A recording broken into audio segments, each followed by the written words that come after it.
اولاد کے لیے دعائیں پڑھیں گے۔ ارشاد باری تعالیٰ ہے سورۃ الفرقان کی آیت نمبر 74 سے 76 تک، اللہ سبحانہ تعالیٰ کا ارشاد ہے والذین یقولون ربنا ھب لنا من ازواجنا وذریاتنا قرۃ اعین واجعلنا للمتقین اماما اولئک یجزون الغرفۃ بما صبروا وَيُلَقَّوْنَ فِيهَا تَحِيَّةً وَسَلَامًا خَالِدِينَ فِيهَا حَسُنَتْ مُسْتَقَرًّا وَمُقَامًا۔ اور وہ لوگ جو کہتے ہیں اے ہمارے رب ہمیں اپنے ازواج اور اولاد کی طرف سے آنکھوں کی ٹھنڈک عطا فرما اور ہمیں متقی لوگوں کا امام بنا، یہی لوگ ہیں جو اپنے صبر کے بدلے جنت میں بالا خانے دیے جائیں گے اور وہ اس میں دعائے خیر اور سلام سے استقبال کیے جائیں گے، اس میں وہ ہمیشہ رہنے والے ہوں گے۔ کتنا اچھا ٹھکانہ اور کتنی اچھی قیام گاہ۔ اولاد کے لیے دعا مانگنا انبیاء اور اہل ایمان کا شیوا رہا ہے۔ ابراہیم علیہ السلام نے دعا کی تھی رب ھب لی من الصالحین، اے میرے رب مجھے نیک اولاد عطا فرما۔ اہل ایمان کی دعا اللہ تعالیٰ نے قرآن مجید میں ذکر کی ہے وَأَصْلِحْ لِي فِي ذُرِّيَّتِي، اور میری خاطر میری اولاد کی اصلاح کر دے۔ زکریا علیہ السلام نے دعا کی تھی فَهَبْ لِي مِن لَّدُنكَ وَلِيًّا يَرِثُنِي وَيَرِثُ مِنْ آلِ يَعْقُوبَ وَاجْعَلْهُ رَبِّ رَضِيًّا، مجھے اپنے پاس سے ایک وارث عطا فرما جو میرا وارث بنے اور آل یعقوب کا وارث ہو، اور اے میرے رب اسے پسند کیا ہوا بنا، وہ ایسا ہو جس سے تو راضی ہو جائے، وہ پسندیدہ ہو۔ ابراہیم علیہ السلام نے دعا کی تھی رب اجعلنی مقیم الصلاۃ ومن ذریتی ربنا وتقبل دعا، اے میرے رب مجھے بھی اور میری اولاد کو بھی نماز قائم رکھنے والا بنا، اے رب میری یہ دعا قبول فرما۔ اہل ایمان ہمیشہ اپنی اولاد کے لیے دعا کرتے ہیں۔ سورۃ الفرقان کی جو آیات میں نے آپ کے سامنے پڑھی ہیں یہ عباد الرحمن سے متعلق آیات ہیں کہ رحمان کے خاص بندے، رحمان کے پسندیدہ بندے اللہ تعالیٰ سے دعا کرتے ہیں کہ ربنا ھب لنا من ازواجنا وذریاتنا قرۃ اعین، کہ اللہ ہمیں اپنی ازواج سے اور اپنی اولاد سے آنکھوں کی ٹھنڈک عطا فرما۔ یاد رکھیے یہ دعا ہر صاحب ایمان کا شیوا ہے، ہر مومن کو یہ دعا کرتے رہنا چاہیے، چاہے ہماری اولاد نیک ہی کیوں نہ ہو، چاہے وہ فرما بردار ہی کیوں نہ ہو، چاہے وہ قرآن کی حافظ ہی کیوں نہ ہو، چاہے وہ دین کی عالم ہی کیوں نہ ہو، پھر بھی یہ دعا مانگتے رہنا چاہیے، اس لیے کہ دل رحمان کی دو انگلیوں کے درمیان ہوتا ہے، وہ جیسے چاہے انہیں پھیر سکتا ہے۔ ہمیں نہیں معلوم کہ آج اگر ہماری اولاد دین پر ہے تو کل اس کا مستقبل کیا ہوگا، اس لیے کبھی بھی اس بارے میں بے فکر نہیں ہونا چاہیے۔ نیک سے نیک ترین اولاد بھی ہو، تہجد گزار بھی ہو، صائم اور قائم ہو، لیکن پھر بھی دعا کرتے رہیں۔ اگر آپ کی اولاد نیک ہے تو آپ کی دعائیں ان کی نیکی میں استقامت اور اضافے کا سبب بنے گی، یعنی وہ مزید نیک بنے گی، ان کے اندر مزید استقامت آئے گی، اور پھر اسی طرح ان کا ایمان بھی بڑھے گا۔ اور اگر وہ نیک نہیں ہے اور اگر وہ آپ کی آنکھوں کی ٹھنڈک نہیں ہے تو اس دعا سے انشاءاللہ وہ آپ کی آنکھوں کی ٹھنڈک بنیں گے۔ تو ہم سب کو بھی یہ دعا کرتے رہنا ہے کہ اے اللہ ہماری اولاد کو نیک بنا اور ان کو متقین کا امام بنا، یعنی تقوی والوں کی صحبت میں ہوں اور تقوی والوں میں بھی سب سے آگے ہوں، تقوی والوں کو بھی مزید لیڈ کرنے والے ہوں، ان کی رہنمائی کرنے والے ہوں، اور پھر یہ کہ وہ ہماری آنکھوں کی ٹھنڈک بھی ہوں، یعنی جہاں وہ رب کے پسندیدہ ہوں وہاں وہ ہمارے لیے بھی باعث سکون ہو۔ اس کے ساتھ ساتھ انسان کے لیے لازم ہے کہ وہ اپنی اولاد کی نیک تربیت بھی کرتا رہے، کیونکہ تربیت کی کوشش کرنا جو ہے ایک صبر آزما کام ہے۔ اسی لیے اس آیت کے بعد جو آیت آتی ہے اس میں صبر کرنے والوں کی جزا جنت میں غرفہ بتائی گئی ہے۔ عربوں کے ہاں گھر کے اندر جتنے بھی کمرے ہوتے ہیں ان میں سے سب سے بہترین کمرہ غرفہ کہلاتا ہے، یعنی سب سے اعلیٰ ترین درجہ۔ تو جنت میں بھی جب غرفہ کی بات ہے تو اس سے مطلب کوئی ہائی رائز بلڈنگ نہیں ہے، کیونکہ وہ ایک جگہ پر آتا نا کہ غرفات پر غرفات مبنیہ ہوں گے، تو اس سے مراد یہ ہے کہ جنت کے اعلیٰ ترین مقامات اللہ تعالیٰ ان کو عطا کرے گا جو صبر کے ساتھ تربیت بھی کرتے رہیں گے اور صرف اپنی تربیت اور اپنی کوشش کو کافی نہیں سمجھیں گے بلکہ اللہ تعالیٰ سے دعا بھی کریں گے۔ اور بہت دفعہ ایسا بھی ہوتا ہے کہ ہم تربیت میں پوری کوشش کر لیتے ہیں لیکن اس کا اثر اولاد میں نظر نہیں آتا، اولاد آپ کی ایکسپیکٹیشن پہ پوری نہیں اترتی، آپ جیسے ان کو دیکھنا چاہتے ہیں ویسے وہ نظر نہیں آتے۔ کیا ہم نوح علیہ السلام کی تربیت پہ کوئی شک کریں گے؟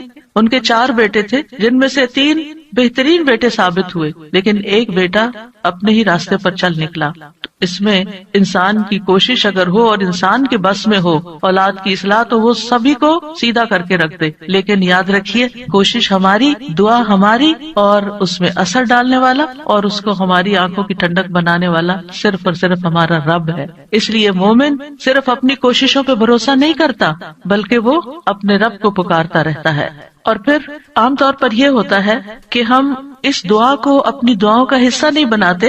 ہاں، جب اولاد کی طرف سے کوئی تکلیف پہنچتی ہے، جب وہ ہماری کوئی بات نہیں مانتے یا ہمیں ناراض کرتے ہیں، تو پھر ہمیں خیال آتا ہے کہ ہمیں دعا کرنی چاہیے کہ ان کی اصلاح ہو جائے اور یہ سیدھے ہو جائیں اور ہماری آنکھوں کی ٹھنڈک بن جائے. یاد رکھیے یہ صرف اولاد کے بگاڑ کے وقت کی دعا نہیں ہے بلکہ ہمیشہ یہ دعا کرتے رہنا چاہیے. اپنی روزمرہ زندگی کی خاص دعاؤں میں اس دعا کو شامل کر لیں. اپنی نمازوں میں، سجدوں میں، قبولیت کے اوقات میں اپنی اولاد کے لیے دعا کریں، کیونکہ اولاد انسان کی محبوب ترین چیزوں میں سے ہے. جن کو اللہ نے اولاد کی نعمت سے نوازا ہے وہ اچھی طرح سمجھ سکتے ہیں کہ ہماری زندگی میں اولاد کا کیا مقام ہے.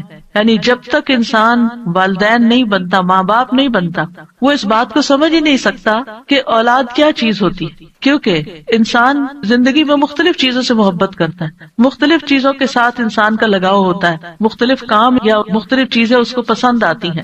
لیکن جب ایک عورت ماں بنتی ہے، ایک مرد جو ہے وہ باپ بنتا ہے، تو اس کے بعد اس کی زندگی میں جو تبدیلی آتی ہے، اس کے بعد اس کی زندگی کے اندر جو خوبصورتی آتی ہے، اس کے بعد اس کی زندگی کا جو محور اور مرکز بن جاتا ہے اور اس کی تمام توجہ کا مرکز جو چیز بن جاتی ہے، اور دن رات کی یہ ڈیوٹی 24/7 کی ہوتی ہے.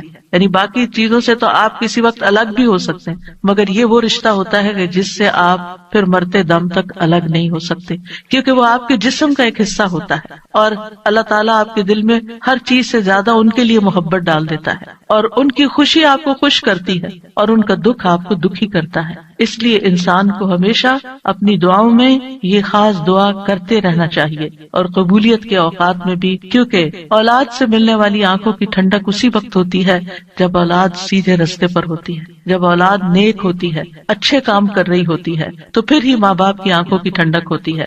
اور اس دعا کے دوسرے حصے میں اپنے لیے دعا ہے کہ اللہ ہمیں متقین کا امام بنا. یعنی اولاد جو ہے ہم اس کے ایک طرح سے امام ہوتے ہیں، جیسے حدیث میں آتا ہے نا، کلکم راعٍ وکلکم مسئول عن رعیتہ. تو ہر ایک ہم میں سے راعی ہے، ہر ایک لیڈر، ہر ایک ذمہ دار ہے. تو اللہ تعالیٰ ہمیں ماں باپ کی حیثیت میں ایسا رول ماڈل بنا کہ ہم متقی ہوں اور ہماری اولاد بھی متقی ہو. یعنی ہماری اولاد میں بھی نیکی ہو اور پھر ہم نیکی کے ساتھ آگے ان کی رہنمائی کرنے والے ہوں. اور ویسے جنرل سینس میں دیکھیں تو اس میں انسان کو ایک ہائیسٹ مقام حاصل کرنے کی دعا یہاں سکھائی گئی ہے، اور وہ کیا کہ انسان ایسا انسان ہو کہ جسے دیکھ کر لوگ متقی بن جائیں. یعنی دوسرے لفظوں میں یہ کہ نیکیوں میں سبقت کرنے والے ہوں، نیکیوں میں آگے بڑھنے والے ہوں، تاکہ دوسرے لوگ بھی ہمیں دیکھ کر نیک بن جائیں. مثلاً اگر ایک مرد اول وقت میں مسجد میں جا کر نماز پڑھتا ہے تو اس کے بچوں پر اس کا کیا امپریشن ہوگا. یعنی اگر باپ ذمہ دار ہے تو بچے بھی دیکھ کر کہیں گے کہ ہاں ہمیں بھی یہی کام کرنا ہے، کیونکہ بچے ابتدائی زندگی میں خاص طور پر باپ کو، ماں کو بہت فالو کر رہے ہوتے ہیں. پھر اسی طرح اگر آپ کا پڑوسی آپ کو دیکھتا ہے، آپ کے کولیگز آپ کو دیکھتے ہیں کہ آپ کی توجہ سب سے زیادہ کس چیز کی طرف ہے، تو وہ بھی آپ کی دیکھا دیکھی نیکی کے کام میں آگے بڑھتے ہیں. آپ صدقہ کرتے ہیں اور کوئی آپ کو دیکھ رہا ہے، آپ کا مقصد نہیں دکھانا، لیکن کسی کو نظر آ جاتا ہے تو آپ کو دیکھ کر وہ بھی شروع کر دیتا ہے. تو آپ اس کے کیا بن گئے؟ امام. یعنی آپ لیڈ کر رہے ہیں، آپ آگے ہیں اور وہ آپ کو فالو کر رہے ہیں. تو ہمیں یہ دعا کرنی چاہیے اپنے لیے کہ اللہ ہمیں نیکی کے کاموں کا امام بنا، متقین کا امام بنا. تو یہاں ہم دیکھتے ہیں کہ یہ عباد الرحمن کی صفات میں سے ایک صفت ہے، اور وہ کہتے ہیں والذین یقولون ربنا ہب لنا. ہب کا لفظ جو ہے یہ ہبہ سے ہے، اور ہبہ کہتے ہیں بلا معاوضہ کوئی چیز دینا. یا رب ہم نے کچھ کیا نہیں، لیکن تو اپنے پاس سے ہمیں عطا فرما، اپنی خاص رحمت سے ہمیں یہ عطا فرما. من ازواجنا، ازواج کا لفظ جو ہے یہ زوج سے ہے. جن اور حیوانات ان سب میں نر اور مادہ پایا جاتا ہے جو ہر ایک دوسرے کا زوج کہلاتا ہے. یعنی عورت کے لیے بھی یہ لفظ استعمال ہوتا ہے اور مرد کے لیے بھی استعمال ہوتا ہے. اگر مرد یہ دعا کریں گے تو اپنی بیویوں کے لیے کریں گے کہ ہماری بیویاں ہمارے لیے آنکھوں کی ٹھنڈک ہوں، اور اگر عورتیں یہ دعا کریں گی تو ان کے ازواج ان کے خاوند ہوں گے کہ ان کو ہمارے لیے آنکھوں کی ٹھنڈک بنا. اور ذریات سے مراد ذریت جو ہے صرف اولاد نہیں ہوتی، اولاد کی اولاد بھی ذریت کہلاتی ہے. کیونکہ آپ نے دیکھا ہوگا کہ جب آپ اپنی اولاد کے لیے دعا کرتے ہیں اور وہ کسی قابل ہوتی، بڑی ہوتی، پھر ان کے بچے پیدا ہوتے ہیں تو بعض اوقات اپنے بچوں سے زیادہ بچوں کے بچے پیارے ہو جاتے ہیں، اور اگر وہ نیک بنتے ہیں تو ہمیں آنکھوں کی ٹھنڈک نصیب ہوتی ہے، اور اگر بچوں کے بچوں میں کوئی بگاڑ آ جائے تو آپ ایکولی دکھ اور تکلیف میں مبتلا ہو جاتے ہیں. تو اس لیے یہ بہت جامع دعا ہے کہ ہم صرف اپنے لیے نہیں، اپنے بچوں کے لیے نہیں، بلکہ اپنی نسلوں کے لیے دعا کر رہے ہوتے ہیں. تو ربنا ہب لنا من ازواجنا و ذریاتنا، اور ذریات میں قرۃ اعین، آنکھوں کی ٹھنڈک. آپ کو معلوم ہے کہ آنکھیں ٹھنڈی بھی ہوتی ہیں اور گرم بھی ہوتی ہیں. آنکھوں سے جب آنسو بہتے ہیں، خوشی کے آنسو بہیں تو آنکھیں ٹھنڈی ہوتی ہیں، اور اگر غم کے آنسو ہوں تو آنکھیں گرم ہو جاتی ہیں. تو آنکھوں کی ٹھنڈک کا مطلب ہے خوشی، مسرت. اور پھر یہ کہ آنکھوں کی ٹھنڈک ہو تو انسان پرسکون رہتا ہے، نیند بھی سکون سے آتی ہے. کہ بچوں کی طرف سے اگر انسان کو بے فکری ہو کہ وہ اچھے کام کر رہے ہیں، اچھی جگہ پر ہیں، سیف ہینڈز میں ہیں، تو انسان کے بہت سے غم، دکھ، پریشانیاں ختم ہو جاتی ہیں، وہ بے فکر ہو جاتا ہے. اور پھر اسی طرح یہ ہے کہ جب آنکھوں کی ٹھنڈک ہوتی ہے تو انسان کے دل کو بھی قرار ملتا ہے. یعنی آنکھوں کی ٹھنڈک صرف آنکھوں تک نہیں رہتی، بلکہ آنکھوں سے انسان جو کچھ دیکھتا ہے وہ اس کے دل تک اتر جاتا ہے. ابن عباس کہتے ہیں اس سے مراد ان کی وہ اولاد ہے جو اللہ کی اطاعت کے کام کرے تاکہ دنیا اور آخرت میں انہیں آنکھوں کی ٹھنڈک نصیب ہو. یعنی جو بچے نیک ہوتے ہیں وہ ماں باپ کے لیے ان کی زندگی میں بھی خوشی کا باعث ہوتے ہیں، اور جب ماں باپ فوت ہو جاتے ہیں تو وہ ان کے لیے صدقہ جاریہ بن جاتے ہیں. اور پھر جب قیامت کے دن اٹھیں گے اور اولاد اور والدین کو اللہ سبحانہ وتعالی جمع کر دے گا اپنی جنتوں میں، تو یہ وہاں بھی ان کو دیکھ دیکھ کر خوش ہوتے رہیں گے. obviously جو بچے ماں باپ کے ساتھ نہیں جا سکیں گے، جو ماں باپ کا دین چھوڑ گئے یا ان کا راستہ چھوڑ گئے یا نماز روزہ چھوڑ گئے، تو پھر ظاہر ہے کہ وہ بچے چاہے دنیا میں کتنے بھی کامیاب کیوں نہ ہوں، وہ آخرت میں ساتھ نہیں ہوں گے. تو اس لیے جب یہ دعا کرتے ہیں تو اس میں ان کی ہدایت اور صلاح کی دعا بھی آ جاتی ہے. یعنی یہاں اس دعا سے مراد صرف بچوں کا ظاہری حسن اور خوبصورتی اور ان کی دنیا کی کامیابیاں اور دنیا میں ان کا مال و دولت کمانا، یہ بھی ٹھیک ہے، خوشی کی بات ہوتی ہے.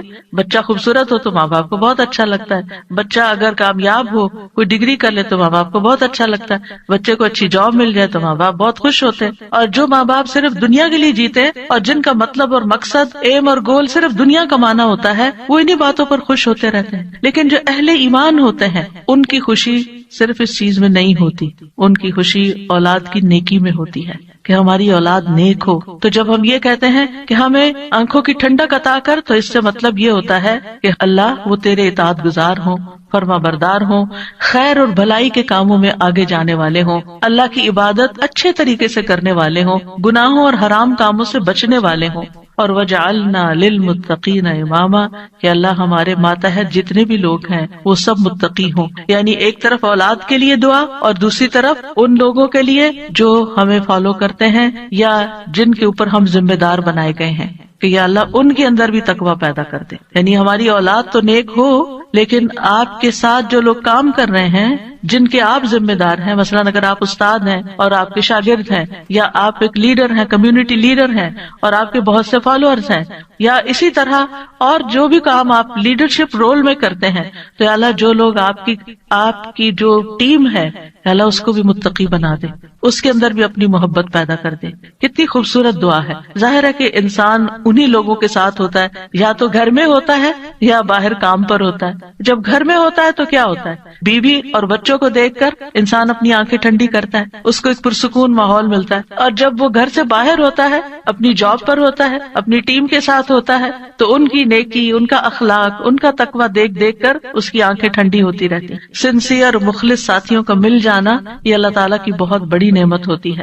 اور پھر آپ دیکھیے کہ یہ نہ صرف ان کے تقویٰ کی دعا ہے، بلکہ جو خود متقی بننے کی خواہش رکھتا ہوگا وہی چاہے گا کہ اس کے ساتھی اور اس کے ماحول کے لوگ اور اس کے آس پاس کے لوگ تقویٰ والے ہوں. اور یہ معنی بھی اس کا بنتا ہے کہ یا اللہ تو ہمیں اتنا تقوی عطا کر کہ ہم متقین کے امام بن جائیں، یعنی ان متقین میں سے بھی سب سے آگے ہو تقوی میں.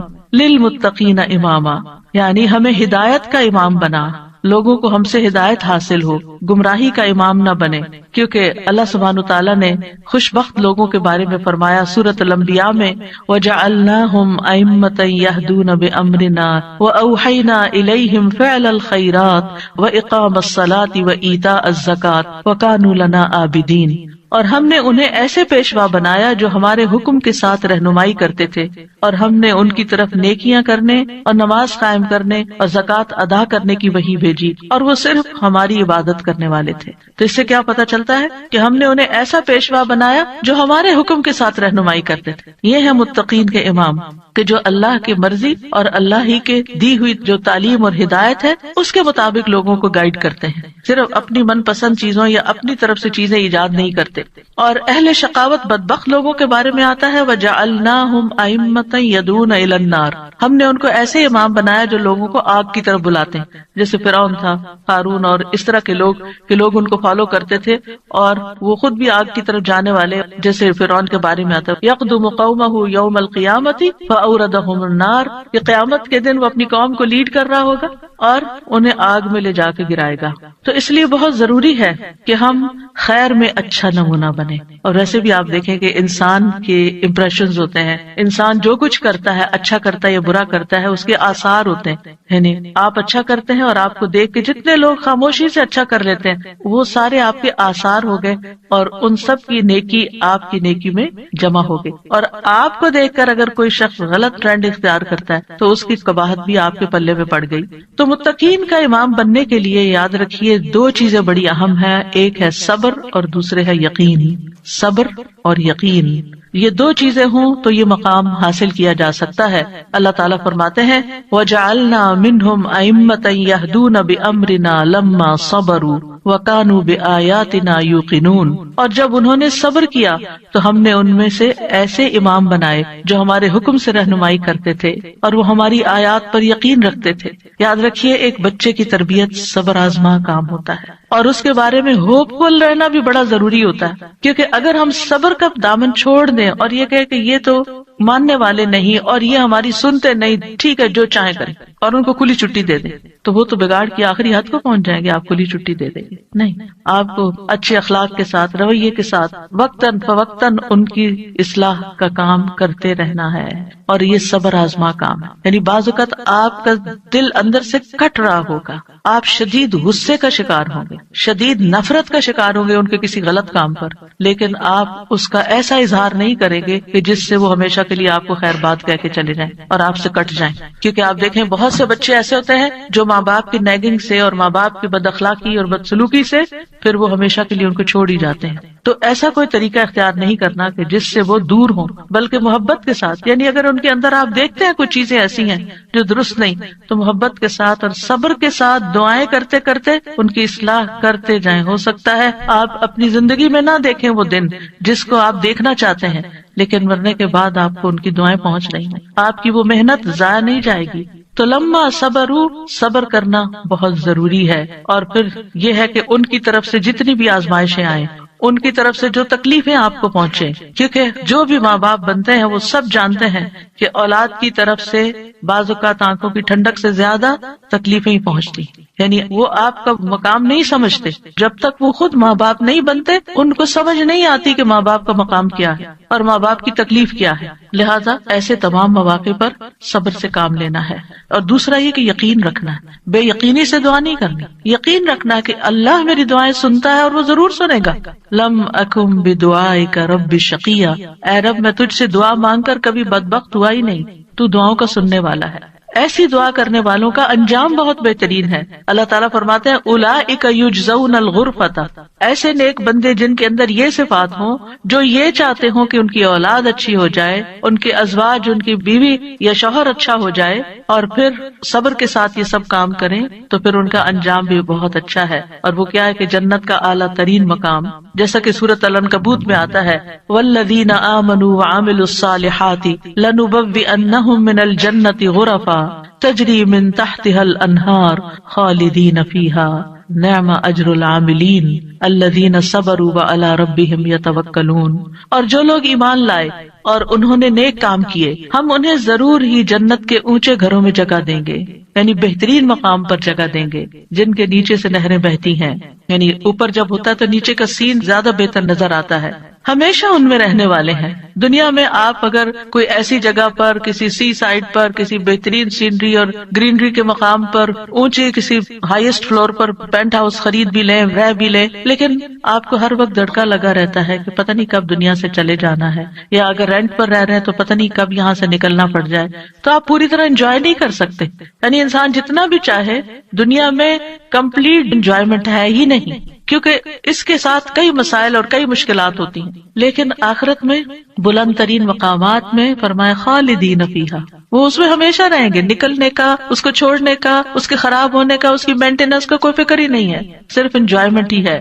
نعم اجر العاملین، لیکن یہ کس کو ملتا ہے؟ جو عمل کرتے ہیں، جو کام کرتے ہیں، جو محنت کرتے ہیں. کتنا اچھا اجر ہے عمل کرنے والوں کا. کون ہے وہ عمل؟ کیا دو عمل بتائے گئے؟ الذین صبروا وعلی ربہم یتوکلون، وہ جو صبر کرتے ہیں اور اپنے رب پر توکل کرتے ہیں، بھروسہ کرتے ہیں. اور اس کے علاوہ حدیث سے بھی اس مقام کو حاصل کرنے کی بات ہمیں پتہ چلتی ہے. نبی صلی اللہ علیہ وسلم نے فرمایا جنتی لوگ اپنے سے بلند کمرے والے کو، غرفہ والوں کو اپنے اوپر ایسے دیکھیں گے جیسے وہ دنیا میں چمکدار گہرے ستارے کو دیکھتے. اتنے بلند ہوں گے ان کے مقامات. آپ سوچئے کبھی آپ جب جہاز پر ونڈو سیٹ پر بیٹھے ہوتے ہیں تو آپ جب نیچے دیکھتے ہیں تو بعض بہت ہی خوبصورت مناظر نظر آتے ہیں. تو آپ سوچئے کہ جس کا گھر وہ ستارے کی جگہ پر ہو، اتنا بلند مقام اس کو مل چکا ہو، تو پھر اس کو کیا کچھ نظر نہیں آئے گا نیچے. فرمایا کہ جس طرح وہ دنیا میں چمکدار گہرے ستارے کو دیکھتے ہیں جو آسمان کے مشرقی اور مغربی کنارے میں بہت دور ہوتا ہے، ان میں سے ایک دوسرے سے افضل ہوگا. لوگوں نے عرض کیا یا رسول اللہ یہ تو انبیاء کے محل ہوں گے جنہیں ان کے سوا اور کوئی نہ پا سکے گا. آپ نے فرمایا نہیں، اس ذات کی قسم جس کے ہاتھ میں میری جان ہے، یہ ان لوگوں کے لیے ہے جو اللہ پر ایمان لائے اور انبیاء کی تصدیق کی. ایک اور روایت میں آتا ہے بے شک جنت میں ایسے غرف ہیں جنتی ان کے باہر والے حصے کو اندر سے دیکھ سکیں گے اور اندر والے حصے کو باہر سے دیکھ سکیں گے. اللہ نے یہ ایسے شخص کے لیے تیار کیے ہیں جو لوگوں کو کھانا کھلائے اور سلام عام کرے اور رات کو نماز ادا کرے جب لوگ سو رہے ہیں. اور الحمدللہ رمضان ایسا مہینہ ہوتا ہے کہ جس میں آپ یہ تینوں کام کر سکتے ہیں. آپ کی ہرس ہوتی ہے کہ زیادہ سے زیادہ لوگوں کو افطار کرایا جائے، زیادہ سے زیادہ لوگوں تک راشن پہنچایا جائے، یعنی ان کو کھلایا جائے. اور جب آپ مسجد جاتے ہیں تو تراویح بھی ہوتی ہے اور بہت سے لوگ مل جاتے ہیں تو سلام پہ سلام ہو رہا ہوتا ہے. یا دینی مجالس کا زور ہوتا ہے رمضان میں جس میں لوگ اکٹھے ہوتے ہیں تو پھر ایک دوسرے سے ملاقات کر کے سلام کے مواقع آتے ہیں. اور یہ صرف رمضان ہی کے لیے نہیں ہے بلکہ سارا سال انسان ایسے کاموں کی رغبت رکھے، ایسے کاموں سے محبت کرے. اور ان کی جنت میں وہ کیا ہوگا؟ وَيُلَقَّوْنَ فِيهَا تَحِيَّةً وَسَلَامًا، وہاں ان کو سلام اور دعا دی جائے گی. تحیہ کہتے ہیں زندگی کی دعا دینا، یعنی ان کے استقبال کے لیے ایسے فرشتے موجود ہوں گے جو انہیں سلام بھی کریں گے اور سلامتی کی دعائیں بھی دیں گے. جب کوئی سلامتی کی دعا آپ کو دیتا ہے تو کتنا دل خوش ہوتا ہے. تو وہاں فرشتے ان کو دعائیں دے رہے ہوں گے. اور پھر آپس میں جب ملاقاتیں ہوں گی جنتیوں کی تب بھی سلام دعا ہو رہی ہوگی. اور یہ سلامتی ان کو کس لیے ملی؟ کیونکہ دنیا میں انہوں نے گناہوں سے سلامت زندگی بسر کی. خالدین فیہا حسنت مستقرا ومقاما، ہمیشہ اس میں رہیں گے. کتنا خوبصورت ٹھکانہ، کتنا اچھا مقام. یاد رکھیے یہ دعا گھروں کی اصلاح کی بنیاد رکھتی ہے. اس میں صرف اولاد ہی نہیں بلکہ ازواج بھی، یعنی شوہر اور بیوی. آج آپ دیکھیں کہ ہر دوسرے گھر کا یہ مسئلہ بنا ہوا ہے کہ گھر میں میاں بیوی کی لڑائیاں جاری ہیں. اس سے ایک دوسرے کے اندر ایک بے چینی، اداسی، پریشانی، کاموں میں رکاوٹ اور کتنی بے شمار خرابیاں. اور سب سے بڑی بات یہ کہ آپ اپنی اولاد کے لیے ایک بہترین نمونہ ہوتے ہیں. آپ صرف آپس میں نہیں لڑتے بلکہ اپنے بچوں کو ایک برا نمونہ پیش کر کے ان کی زندگیوں کو بھی جہنم بناتے ہیں. اور پھر آپ دیکھیے کہ کوئی اور انسان ناراض ہو جائے تو اس سے انسان کو اتنی تکلیف نہیں ہوتی. حتیٰ کہ اگر ماں باپ بھی ناراض ہوتے ہیں نا تو انسان اتنی پرواہ نہیں کرتا. لیکن اگر شوہر بیوی سے یا بیوی شوہر سے ناراض ہو تو انسان کے غم کی انتہا ہوتی ہے. کسی چیز میں دل نہیں لگتا، پریشانی چھا جاتی ہے اور ہر چیز بے مزہ ہو جاتی. چاہے خوبصورت ترین محل میں آپ رہتے ہو، خوبصورت ترین لباس آپ پہنتے ہو، بہترین کھانے آپ کھاتے ہو، لیکن اگر میاں بیوی کا آپس میں پیار نہیں ہے، آپس میں اتفاق نہیں ہے، آپس میں ایک دوسرے سے خوش نہیں ہے، تو زندگی کی کوئی خوشی نہیں ہوتی. تو اس لیے بہت ضروری ہے کہ اس دعا سے کام لیا جائے، اور جہاں کہیں تھوڑے بہت بھی پرابلمز ہیں وہ بھی انشاءاللہ حل ہو جائیں گے، اور جہاں بڑے مسائل ہیں اور جہاں مسائل نہیں بھی وہاں بھی یہ دعا پڑھی جائے تاکہ گھروں کے اندر ایک خوبصورتی آئے. یعنی اللہ تعالیٰ نے ہمیں منع تو نہیں کیا کہ دنیا میں ہم محبت سے زندگی نہ گزاریں، یعنی ہمیں دنیا میں بھی محبت چاہیے، آپس کی اتفاق اور پیار چاہیے. ایک محبت جو ہوتی ہے وہ انسان کی ضرورت ہوتی ہے، ایک دوسرے کی کیئر کرنا ایک ضرورت ہوتی ہے ہر انسان کی. اور اللہ سبحانہ وتعالیٰ نے جوڑے بنائے کیوں ہیں؟ قرآن مجید میں اللہ تعالیٰ فرماتے ہیں وَمِنْ آيَاتِهِ أَنْ خَلَقَ لَكُم مِّنْ أَنفُسِكُمْ أَزْوَاجًا لِتَسْكُنُوا إِلَيْهَا وَجَعَلَ بَيْنَكُم مَّوَدَّةً وَرَحْمَةً إِنَّ فِي ذَلِكَ لَآيَاتٍ لِقَوْمٍ يَتَفَكَّرُونَ. اور اس کی نشانیوں میں سے ایک یہ ہے کہ اس نے تمہاری ہی جنس سے تمہارے جوڑے پیدا کیے یا بیویاں پیدا کی تاکہ تم ان کے پاس سکون حاصل کرو، اور تمہارے درمیان محبت اور رحمت پیدا کر دی. غور و فکر کرنے والوں کے لیے اس میں کئی نشانیاں ہیں. تو اللہ سبحانہ وتعالیٰ نے شادی کا مقصد کیا رکھا ہے؟ سکون کا حصول. اور اگر شادی کے بعد انسان کا پہلا سکون بھی جاتا رہے اور سکون ہی لٹ جائے اور تکلیف اور پریشانی ہر وقت رہے تو اس نے کیا پایا؟ تو شادی کا مقصد ہی بہت ہو گیا. ٹھیک ہے، شادی کے اور بھی کئی مقاصد ہو سکتے ہیں، لیکن سب سے بنیادی اور اول مقصد اللہ تعالیٰ نے کیا رکھا ہے اس رشتے کے اندر؟ ایک دوسرے سے سکون، مودت اور رحمت. ایک دوسرے سے محبت بھی کریں اور ایک دوسرے پر رحم بھی کریں، ایک دوسرے کی کیئر کریں، ایک دوسرے کا خیال رکھیں، ایک دوسرے کی ضرورت کو پہچانیں. صرف خود غرضی نہ ہو کہ میری مرضی، میرا مقصد، میرا مطلب اور میں جو چاہوں صرف وہ ہو میرے پاس. نہیں، یہ بھی دیکھنا ہوگا کہ دوسرا کیا چاہتا ہے. اور جن کپلز کو یہ سمجھ آ جاتی ہے کہ دوسرے کی خواہش کیا ہے اور وہ دوسرے کی خواہش کو پورا کرنے کی کوشش کرتے ہیں تو لازماً دوسرا بھی پھر ان کی خواہش پوری کرتا ہے اور ایک خوشگوار زندگی وجود میں آتی ہے. اسی طرح اللہ تعالیٰ نے سورۃ النحل میں بھی فرمایا وَاللَّهُ جَعَلَ لَكُم مِّنْ أَنفُسِكُمْ أَزْوَاجًا وَجَعَلَ لَكُم مِّنْ أَزْوَاجِكُمْ بَنِينَ وَحَفَدَةً وَرَزَقَكُم مِّنَ الطَّيِّبَاتِ أَفَبِالْبَاطِلِ يُؤْمِنُونَ وَبِنِعْمَةِ اللَّهِ هُمْ يَكْفُرُونَ. اور اللہ نے تمہارے لیے تمہارے نفسوں سے بیویاں پیدا کی اور تمہارے لیے تمہاری بیویوں سے بیٹے اور پوتے پیدا کیے. یعنی اللہ نے ان سے تمہیں اولاد دی اور اس نے تمہیں پاکیزہ چیزوں سے رزق عطا کیا. کیا پھر بھی وہ باطل پر ایمان لاتے ہیں اور اللہ کی نعمت کا انکار کرتے ہیں؟ یعنی اللہ تعالیٰ کی نعمتوں کی ناشکری کرتے ہیں. تو یاد رکھیے کہ گھروں کی اصلاح کا انحصار ازواج کی اصلاح پر ہے، آپس کے اتفاق پر ہے، اور اولاد کی اصلاح سے پہلے ازواج کی اصلاح کی بات ہے. ابن علان کہتے ہیں کہ یہ دعا یعنی ازواج کے بارے میں شروع ہوتی ہے، کیونکہ اگر ازواج کی اصلاح ہو تو اولاد کی اصلاح ہوتی ہے. یعنی شوہر یا بیوی کی اصلاح ہو جائے، وہ ایک دوسرے کے لیے آنکھوں کی ٹھنڈک ہو تو اولاد خود بخود آنکھوں کی ٹھنڈک ہوتی چلی جائے گی. اور آنکھوں کی ٹھنڈک سے مراد یہ نہیں ہے صرف کہ ایک شوہر اپنی بیوی کو زیادہ خوبصورت دیکھے یا تندرست دیکھے، بلکہ اس حال میں دیکھے کہ وہ اللہ کی فرما بردار ہو. کیونکہ ایک حدیث میں آتا ہے کہ دنیا متاع ہے اور دنیا کی سب سے بہترین متاع نیک بیوی ہے. یعنی دنیا میں جتنی بھی نعمتیں ہیں ان میں سے سب سے بڑی نعمت ایک مرد کے لیے کیا ہے؟ ایک نیک بیوی ہے، ایک اچھی بیوی ہے. اور نیکی صرف نماز روزے کا نام نہیں ہوتی، نیکی اچھے اخلاق کا نام ہوتی ہے. ایک اور حدیث میں آتا ہے نا کہ جب ایک عورت 5 وقت کی نماز پڑھے، رمضان کے روزے رکھے اور اپنے شوہر کی اطاعت کرے، جب وہ اس کو دیکھے، اس کو خوش کر دے، تو وہ جنت کے جس دروازے سے چاہے داخل ہو جائے. یعنی اس تعلق کی بہتری اور خوبصورتی کا اتنا زیادہ اہتمام کیا گیا ہے. اور پھر آپ دیکھیں کہ متقین کا امام بننے کے لیے انسان کو پہلے گھر میں اچھا امام بننے کی ضرورت ہے. یعنی گھر سے باہر آپ اسی صورت میں اچھے امام بن سکتے ہیں جب آپ گھر کے اندر خوبصورتی لاتے ہیں اور اس کے لیے کوشش بھی کرتے ہیں. دیکھیے کچھ رشتے ہمیں اللہ کی طرف سے بنے بنائے مل جاتے ہیں، جیسے ماں باپ کا رشتہ ہے. ماں باپ سے آپ کو انکنڈیشنل لو ملتا ہے.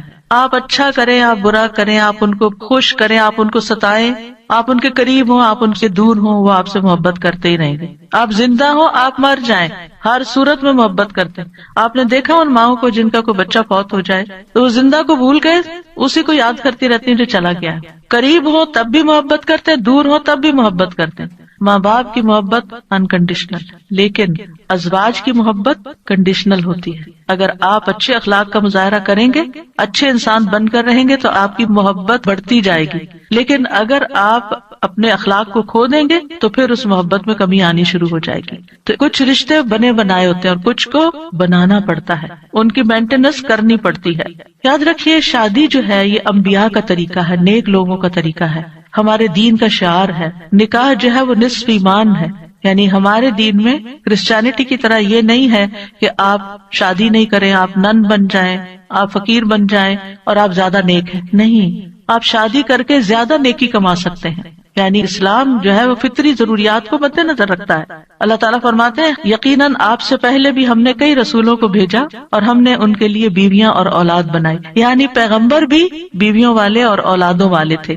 نبی صلی اللہ علیہ وسلم نے فرمایا نکاح میری سنت ہے، بس جو میری سنت پر عمل نہیں کرتا وہ مجھ سے نہیں. تم لوگ شادی کیا کرو، یعنی شادی کرنا بھی ایک نیکی کا کام ہے، عبادت ہے، کیونکہ میں تمہاری تعداد کی بنا پر سابقہ امتوں سے کثرت تعداد میں مقابلہ کروں گا. ایک اور روایت سے پتہ چلتا ہے کہ شادی نہ کرنے والا نبی صلی اللہ علیہ وسلم کے طریقے سے منہ موڑنے والا ہے. آپ کو یاد ہوگا کہ وہ 3 صحابہ جو نبی صلی اللہ علیہ وسلم کی ایبسنس میں حضرت عائشہ کے پاس پوچھنے گئے تھے کہ آپ کے اعمال کیا ہیں، تو جب انہوں نے بتایا تو ان کا وہ تو اللہ کے نبی ہیں، تو اس لیے ایک نے کہا میں کبھی گوشت نہیں کھاؤں گا، دوسرے نے کہا میں کبھی رات کو نہیں سوؤں گا، تیسرے نے کہا میں کبھی شادی نہیں کروں گا. تو نبی صلی اللہ علیہ وسلم کو جب یہ باتیں پتہ چلی تو آپ نے اللہ تعالیٰ کی حمد و ثنا کی اور فرمایا ان لوگوں کو کیا ہو گیا ہے جنہوں نے ایسی اور ایسی باتیں کہی ہیں. میں رات میں نوافل بھی پڑھتا ہوں، سوتا بھی ہوں، نفلی روزہ رکھتا ہوں اور چھوڑ بھی دیتا ہوں، نکاح بھی کرتا ہوں، بس جو شخص میرے طریقے سے منہ موڑے گا وہ مجھ سے نہیں، یعنی وہ میری امت میں سے نہیں ہے جو میرے اس طریقے کو پسند نہ کرے.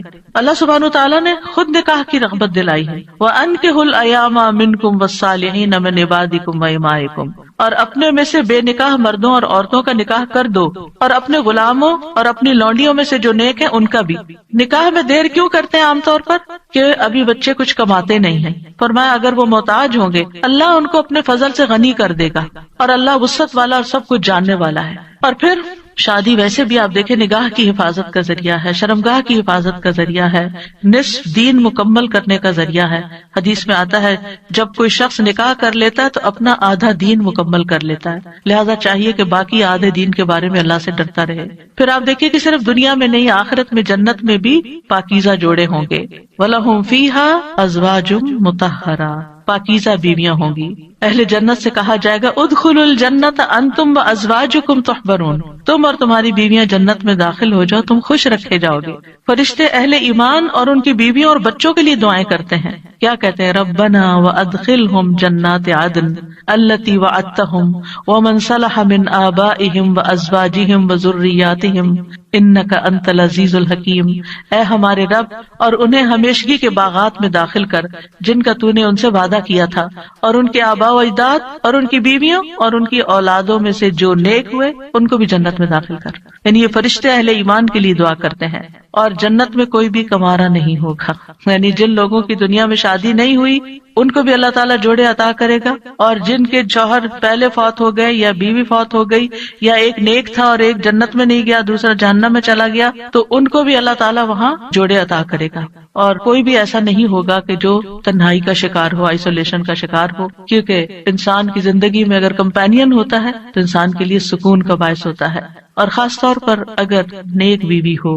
قرآن مجید میں آتا ہے فالصالحات قانتات، نیک عورتیں وہ ہیں جو شوہروں کی فرما بردار ہوں، ان کی بات ماننے والی ہوں، اور ان کی عدم موجودگی میں اللہ کی حفاظت میں ان کے حقوق کی حفاظت کرنے والی، یعنی اپنی جان اور مال کی حفاظت کریں جب شوہر نہ بھی موجود ہوں.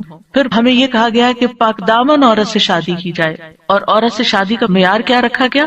نبی صلی اللہ علیہ وسلم نے فرمایا عورت سے 4 چیزوں کی وجہ سے نکاح کیا جاتا ہے، اس کے مال و دولت کی وجہ سے، یا اس کے حسب نسب کی وجہ سے، یا اس کی خوبصورتی کی وجہ سے، یا اس کی دینداری کی وجہ سے. تیرے ہاتھ خاک آلود ہوں، دیندار عورت سے شادی کر کے کامیابی حاصل کرو، کیونکہ اگر دین والی تمہارے گھر میں آئے گی تو اللہ سے ڈرنے والی ہوگی، اس کا اخلاق اچھا ہوگا، اس کے اندر بگاڑ نہیں ہوگا. تمہیں اس کو بار بار نماز کی پابندی کے لیے نہیں کہنا پڑے گا، اس کو نیکی کی طرف لانے کے لیے بہت ایفرٹ نہیں کرنی پڑے گی. اور پھر آپ دیکھیں کہ ایک ماں کے اوپر انحصار ہوتا ہے کہ بچوں کی کیا تربیت کرتی ہے، کیونکہ تربیت اولاد باپ کا حصہ کم ہوتا ہے، ماں کا حصہ زیادہ ہوتا ہے. اگر ایک بچہ اپنی ماں کو نیک دیکھتا ہے تو اس کے اندر ایک نیکی کی محبت پیدا ہوتی ہے. تو بہرحال یہ رشتے جو ہیں ان کے لیے دعا بھی ہے، اور اس کے ساتھ ساتھ انتخاب بھی اچھا ہو، اور پھر ان کو بنانے کے لیے کوشش بھی رہے. اللہ تعالیٰ مردوں کو حکم دیتے ہیں وَعَاشِرُوهُنَّ بِالْمَعْرُوفِ، عورتوں کے ساتھ بھلے طریقے سے زندگی بسر کرو، یعنی ان کے حقوق ادا کرو، اور ایک دوسرے سے محبت کرنا جو ہے یہ بھی دین کا حصہ ہے۔ عقبہ بن عامر کہتے ہیں میں نے رسول اللہ صلی اللہ علیہ وسلم کو یہ فرماتے ہوئے سنا کہ اسلام میں جائز لہو میں 3 چیزیں آتی ہیں: انسان کا اپنی بیوی کے ساتھ دل لگی میں مصروف ہونا، ہنسی مذاق کرنا، اپنے گھوڑے کی دیکھ بھال کرنا یعنی اس کے ساتھ ٹائم سپینڈ کرنا، اور تیر اندازی کرنا۔ بظاہر دیکھا جائے تو یہ ٹائم ویسٹر بھی ہو سکتے ہیں، لیکن یہ ہمارے دین میں ایک نیکی تصور کیے جاتے ہیں۔ یہ شغل جو ہیں یا یہ ہابیز جو ہیں یہ پسندیدہ ہے۔ پھر یہ ہے کہ شوہر اور بیوی کو ایک دوسرے کا حق ادا کرنا ہے، کیونکہ یہ حقوق اللہ نے ایک دوسرے کے ذمے رکھے ہیں اور اللہ تعالیٰ قیامت کے دن پوچھے گا۔ بعض اوقات ایک بیوی یہ کہتی ہے کہ میں شوہر کا حق نہیں دیتی کیونکہ وہ بھی میری فلاں بات نہیں مانتا، یا شوہر یہ کہتا ہے میں بیوی کا حق نہیں دیتا کیونکہ میری وہ فلاں بات نہیں مانتی۔ نہیں، جب تک آپ اس رشتے میں ہیں دونوں کو ایک دوسرے کا حق دیتے رہنا چاہیے۔ اور کیوں دینا چاہیے؟ کہ اللہ کا حکم ہے، اس لیے نہیں کہ شوہر خوش ہوگا یا بیوی خوش ہوگی، اس لیے کہ میرے رب کا حکم ہے، اس لیے مجھے یہ کام کرنا ہے۔ اور جب آپ رب کو راضی کرتے ہیں تو رب بندوں کو بھی آپ سے راضی کر دیتا ہے۔ پھر اسی طرح یہ ہے کہ ایک دوسرے سے اچھے اخلاق کے ساتھ پیش آنا۔ نبی صلی اللہ علیہ وسلم نے فرمایا ایمان کے لحاظ سے کامل مومن وہ ہے جو اخلاق میں سب سے اچھا ہے، اور تم میں سے بہتر شخص وہ ہے جو اپنے گھر والوں کے لیے اچھا ہے، اور ایک روایت میں بیویوں کے لیے اچھا ہے۔ اس میں آپ دیکھیے کہ لوگ گھر سے باہر تو ہر ایک سے بڑا اچھا اخلاق رکھتے ہیں، لیکن گھر میں منہ بنا کے رکھتے ہیں، تو یہ اچھے اخلاق کی علامت نہیں۔ اللہ تعالیٰ نے جو کرائیٹیریا دیا ہے وہ کیا ہے کہ سب سے اچھا وہ ہے جس کا گھر میں اخلاق اچھا ہے۔ پھر اسی طرح یہ ہے کہ بد زبانی نہیں کرنی چاہیے۔ پھر بیوی کے ذمہ ہے کہ شوہر کی بات ماننے کے علاوہ شوہر کے مال اور اولاد کی حفاظت کرنے والی ہو، ان کو ضائع نہ کرے، صابر و شاکر ہو۔ شوہر کی ذمہ داری کیا ہے کہ گھر والوں پر خوشی سے خرچ کرے، اور نبی صلی اللہ علیہ وسلم نے فرمایا جو شخص اپنے اوپر خرچ کرتا ہے تاکہ وہ اس کے ذریعے لوگوں سے مانگنے سے بچے وہ اس کے لیے صدقہ ہے، یعنی آپ اپنی پرسنل نیڈز کے لیے اسپینڈ کرتے ہیں یہ بھی صدقہ ہے۔ جو شخص اپنی بیوی اور بچوں اور اپنے گھر والوں پہ خرچ کرتا ہے وہ بھی صدقہ شمار ہو جاتا ہے، یعنی شوہر کے نامہ اعمال میں وہ نیکی لکھی جاتی ہے کہ یہ اپنی بیوی پر بچوں پر خرچ کرنے والا ہے۔ پھر اسی طرح اچھے گزران کا اصول کیا ہے کہ ایک دوسرے کی اچھی عادتوں پر نظر رکھی جائے اور بری عادتوں کو اگنور کیا جائے۔ اگر ہم نے یہ ایکویشن بدلی کہ بری عادتوں کو ہر وقت ہائی لائٹ کیا، تم یہ نہیں کرتی، تم یہ نہیں کرتے، تم یہ نہیں کرتی، تم یہ نہیں کرتے، تو پھر زندگی جہنم بن سکتی ہے۔ کیونکہ ہر وقت اگر انسان اسی میں کڑتا رہے کہ اس شخص میں کیا خرابی ہے، کیا نہیں ہے، کیا کون سی برائی ہے، کون سی غلط عادت ہے، اور اسی پر لڑائی جھگڑا کرتا رہے، تو زندگی میں انجوائمنٹ نہیں رہتی۔ بلکہ اس کے برعکس نبی صلی اللہ علیہ وسلم نے یہ فرمایا کوئی مومن شخص کسی مومن عورت سے بغض نہ رکھے، یعنی بیوی سے نفرت نہیں کرنی چاہیے۔ اگر عورت کی ایک عادت ناپسند ہوگی تو کوئی دوسری عادت پسند ہوگی، تو کیا مطلب ہے کہ ناپسند بات کو چھوڑو، جو پسندیدہ ہے اس پر نظر رکھو۔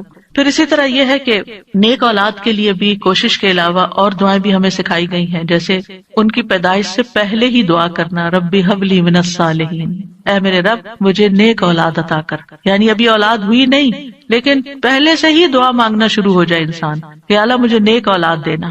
اور پھر یہ کہ شادی کے وقت ایسی عورت کا انتخاب کرنا جس کے اندر بچے پیدا کرنے کی صلاحیت ہو، کیونکہ نبی صلی اللہ علیہ وسلم نے اس بات کا حکم دیا کہ محبت کرنے والی اور زیادہ بچے پیدا کرنے والی عورت سے شادی کرو، یعنی یہ ہمارے دین میں پسندیدہ چیز ہے۔ پھر اسی طرح شادی سے ملنے والی جو نیک اولاد ہے اس کا فائدہ کیا ہے کہ وہ مرنے کے بعد والدین کے لیے دعائیں کرتی ہے اور ماں باپ کے لیے صدقہ جاریہ بن جاتی ہے، اور یہ والدین کی درجات کی بلندی کا ذریعہ بنتا ہے۔ جہاں تک اولاد کی تربیت کا تعلق ہے تو اولاد کے بارے میں سوال ہوگا، یعنی ماں باپ دونوں سے پوچھا جائے گا کہ انہوں نے ان کی تربیت میں کیا کوشش کی۔ پھر اسی طرح اولاد کا پہلا حق کیا ہے؟ حدیث میں آتا ہے نبی صلی اللہ علیہ وسلم نے فرمایا اپنے نطفوں کے لیے اچھی عورت کا انتخاب کرو، یعنی نیک عورت کا انتخاب کرو، اور دین میں ہم پلہ عورتوں سے نکاح کرو اور ہم پلہ مردوں کو اپنی بیٹیوں کا نکاح کر کے دو۔ پھر اسی طرح اچھے باپ کا انتخاب، رسول اللہ صلی اللہ علیہ وسلم نے فرمایا جب ایسا شخص تمہارے پاس نکاح کا پیغام بھیجے جس کے دین اور اخلاق سے تم مطمئن ہو تو اس سے اپنی بیٹی کا نکاح کرو، یعنی اوباش آوارہ لڑکے ہوں تو پھر ان کے ساتھ شادی نہیں کرو، کیونکہ شادی کے بعد کیا ہوگا، آپ کی بیٹی کو مصیبت میں ڈال دے گا۔ فرمایا اگر ایسا نہیں کرو گے تو زمین میں فتنہ اور زبردست فساد برپا ہوگا، یعنی پھر فساد ہی فساد، بگاڑ ہی بگاڑ۔ پھر اسی طرح ولادت سے پہلے شیطان سے حفاظت کی دعا سکھائی گئی کہ جب شوہر بیوی ایک دوسرے سے ملیں تو دعا پڑھیں، جیسے حضرت مریم کی والدہ نے دعا پڑھی تھی وَإِنِّي أُعِيذُهَا بِكَ وَذُرِّيَّتَهَا مِنَ الشَّيْطَانِ الرَّجِيمِ۔ کتنی خوبصورت دعا ہے کہ اللہ میں اس بچی کو بھی اور اس کی آئندہ آنے والی ذریت کو بھی تیری پناہ میں دیتی ہوں شیطان سے بچا کر۔ پھر یہ کہ بچوں کو سب سے پہلے توحید سکھانی چاہیے، بچپن سے ہی بچوں کے اندر اللہ کا ڈر پیدا کرنا چاہیے، دین کی تعلیم سیکھنے میں رغبت دلانی چاہیے، اچھے اخلاق کی تعلیم دینی چاہیے، ہر چیز کے مینر سکھانے چاہیے، اور پھر اس کے لیے اگر سرزنش بھی کرنی پڑے، ڈانٹنا بھی پڑے تو اس میں بھی کوئی حرج نہیں ہے۔ اپنے ساتھ نیک کاموں میں شامل کرنا چاہیے، جیسے ابراہیم علیہ السلام نے کیا کیا تھا، کعبہ کی تعمیر میں کس کو ساتھ شامل کیا تھا؟ اسماعیل علیہ السلام۔ پھر اولاد کے درمیان عدل کرنا چاہیے، بچوں سے پیار کرنا چاہیے، کچھ ماں باپ بچوں سے پیار نہیں کرتے، ایسے والدین کی مذمت کی گئی ہے۔ پھر اولاد کے بالغ ہو جانے کے بعد ان کی شادی بھی کرنی چاہیے، یعنی اس بات کی بھی فکر ہونی چاہیے۔ ابن عباس کہا کرتے تھے جس کو اللہ بیٹا عطا کرے اس کو چاہیے کہ اس کا اچھا نام رکھے، اس کی اچھی تربیت کرے، جب وہ بالغ ہو تو اس کی شادی کر دے۔ سعید بن عاص کہا کرتے تھے اگر میں اپنے بچے کو قرآن کی تعلیم دے دوں، اس کو حج کروا دوں، اس کی شادی کر دوں تو میں نے اس کا حق ادا کر دیا، اور میرا جو اس پر حق ہے وہ باقی ہے۔ یعنی بچوں کے اوپر حق پھر بھی باقی رہیں، لیکن ماں باپ نے اپنا فرض پورا کر دیا اگر یہ 3 کام کر لیے۔ کون سے؟ قرآن کی تعلیم دے دی، حج کروا دیا، شادی کر دی، اس کے بعد وہ اپنے ذمہ دار خود ہیں۔ لیکن بچوں کے اوپر ماں باپ کی ذمہ داری مرتے دم تک رہتی ہے۔ قتادہ کہتے ہیں اگر لڑکا بالغ ہو جائے اور اس کا باپ شادی نہ کرے بچے کی، اور وہ کسی بے حیائی کا ارتکاب کرے، یعنی کسی برائی میں پڑ جائے، تو باپ گناہگار ہوگا۔ یعنی وہ لڑکا تو ہوگا ہی یا لڑکی تو ہوگی ہی، لیکن ماں باپ بھی گناہگار ہوں گے۔ تو اس لیے شادی کے معاملے میں انسان کوشش ضرور کرے، رشتہ نہیں ملتا یا کوئی اسباب نہیں بن رہے تو وہ الگ بات ہے، لیکن ماں باپ کو اس بات کی فکر ہونی چاہیے، کیونکہ دیکھا گیا کہ وقت کے ساتھ ساتھ یہ فکر ختم ہو گئی ہے، اور بعض ماں باپ نے تو یہ چیز اولاد پر ہی چھوڑ دی ہے۔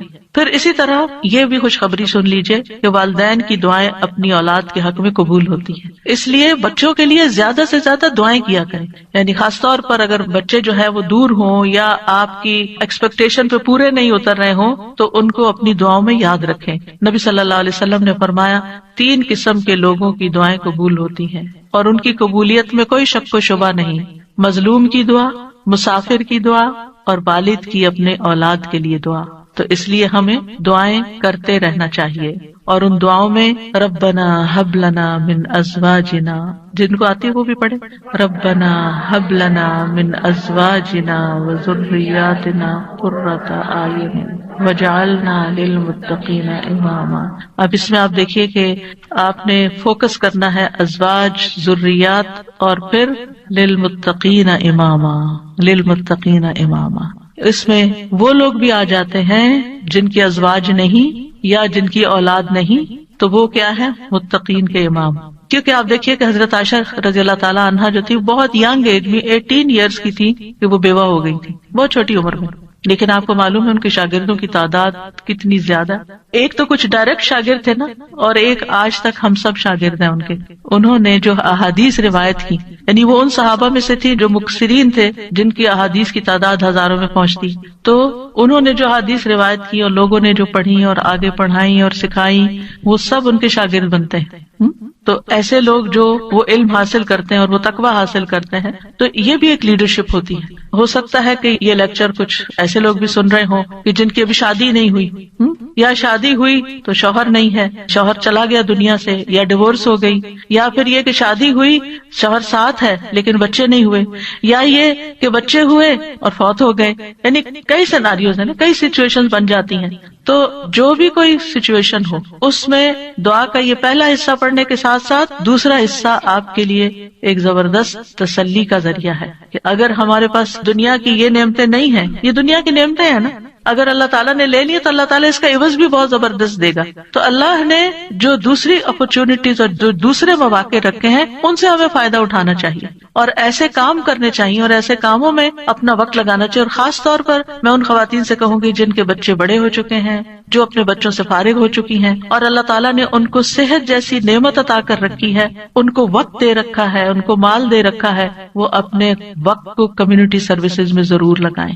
یعنی اگر تعلیم ہے ان کے پاس تو دوسروں کو تعلیم دیں، اور اگر ان کے پاس کوئی اسکلز ہیں تو وہ دوسروں کو اسکلز سکھائیں، اور اگر کسی بھی قسم کا کوئی والنٹیئر ورک وہ کر سکتے ہیں تو اپنے آپ کو خود آفر کریں. تو ہو سکتا ہے کہ جہاں پر آپ آفر کریں وہاں آپ کے لیے کوئی اپرچونٹی موجود ہو اور آپ نیک کام میں حصہ لے لیں. اور اس کا یہ مطلب نہیں کہ یہ صرف فارغ لوگوں کا کام ہوتا ہے کہ وہ دین کی خدمت کرتے رہیں. صحابہ کرام نے اپنی ازواج اور اولاد کے ساتھ بھی یہ کام کیا ہے. یاد رکھیے جس طرح ہم اپنی دنیا کو بنانے کے لیے، اپنی اولاد کو سنوارنے کے لیے ہم کوشش کرتے ہیں، اسی طرح ہمیں دوسروں کی اولاد اور دوسرے لوگوں کی بھی فکر ہونی چاہیے، ان کے لیے بھی خیر خواہی کرنی چاہیے. اور میں نے اپنی زندگی میں ایکسپیرینس کیا ہے کہ میں نے شاید اپنے بچوں سے زیادہ دوسروں کی فکر کی ہے اور اللہ تعالیٰ نے وہ خیر واپس لوٹا دی. یعنی اپنی اولاد کو شاید اتنا وقت جتنا ایک عام ایوریج ماں باپ دیتے ہیں اتنا شاید نہ دے سکی، لیکن الحمدللہ اللہ سبحانہ وتعالیٰ نے وہ خیر قبول کی اور میرے بچوں کو بھی ہدایت دے دی. تو ایسا نہیں ہوتا کہ جب ہم خیر بانٹتے ہیں تو خود خیر سے محروم ہو جاتے ہیں. کوئی امتحان آزمائش تو ہو سکتی ہے. ہمیشہ نوح علیہ السلام کی مثال یاد رکھیے کہ وہ ایک باپ تھے جنہوں نے سارے بچوں کی ایکولی تربیت کی، لیکن ایک بچہ نہیں مانا. بعض اوقات ایسا ہوتا ہے کہ آپ اپنا تن من دھن لگا دیتے ہیں لیکن کوئی ایک بچہ نہیں مانتا، تو پھر اپنے آپ کو گلٹ میں نہ رکھیں، اپنے آپ کو ہر وقت پریشانی میں نہ رکھیں کہ میں نے کمی کی ہے، میری طرف سے کوئی کوتاہی ہے. کیونکہ آہستہ آہستہ شیطان اس کو وسوسے ڈالتا ہے کہ دیکھا نا تم دوسروں کی فکر کرتی رہی اور تمہاری اولاد بگڑ گئی. نہیں، اب ہم کیا نوح علیہ السلام کو یہ کہیں گے کہ وہ دن اور رات، آپ سورۃ نوح پڑھیں، دن میں بھی تبلیغ کی، رات میں بھی کی، چپکے سے بھی کی، اوپنلی بھی کی، دن اور رات یہ سارے کام کیے، تو کوئی ان کو کہے آپ لگے رہے نا لوگوں میں اس لیے آپ کا یہ بچہ بگڑ گیا، کیا ہم یہ کہہ سکتے ہیں؟ نعوذ باللہ، ہرگز نہیں کہہ سکتے، استغفر اللہ، کبھی بھی نہیں کہہ سکتے، معاذ اللہ. کیونکہ ہم کسی پیغمبر کے بارے میں یہ سوچ بھی نہیں سکتے کہ انہوں نے اپنی اولاد کے لیے کوئی کوتاہی کی. لیکن یہ اللہ کی حکمت ہے نا، اور تقدیر کا ہم پڑھ چکے ہیں، یہ اللہ کی تقدیر میں ہوتا ہے. ٹھیک ہے ایک ناقابل برداشت بات ہوتی، لیکن پھر بھی میں نے اپنے استاد سے بہت پہلے ایک بات سنی تو اس کو میں نے پلے باندھ لیا. انہوں نے کہا تھا، تفسیر کی کلاس میں تفسیر پڑھاتے تھے ہمیں ماسٹرز میں، انہوں نے کہا کہ اگر آپ چاہتے ہیں نا آپ کا بچہ کھائے، کیونکہ مائیں بڑی پریشان رہتی، بچہ کھاتا نہیں ہے، آپ دوسروں کے بچوں کو کھلائیں. آپ کا بچہ دودھ نہیں پیتا، آپ بچوں میں دودھ بانٹیں. آپ کا بچہ سیکھتا نہیں، تعلیم نہیں آ سکتا، آپ اوروں کے بچوں کو پڑھائیں. جو خیر آپ دوسروں کو دیں گے وہ خیر آپ پر واپس آئے گی. ان احسنتم احسنتم لانفسکم، یہ نہیں ہو سکتا کہ آپ دوسروں کے لیے بھلا کریں اور اللہ تعالیٰ آپ کو چھوڑ دے.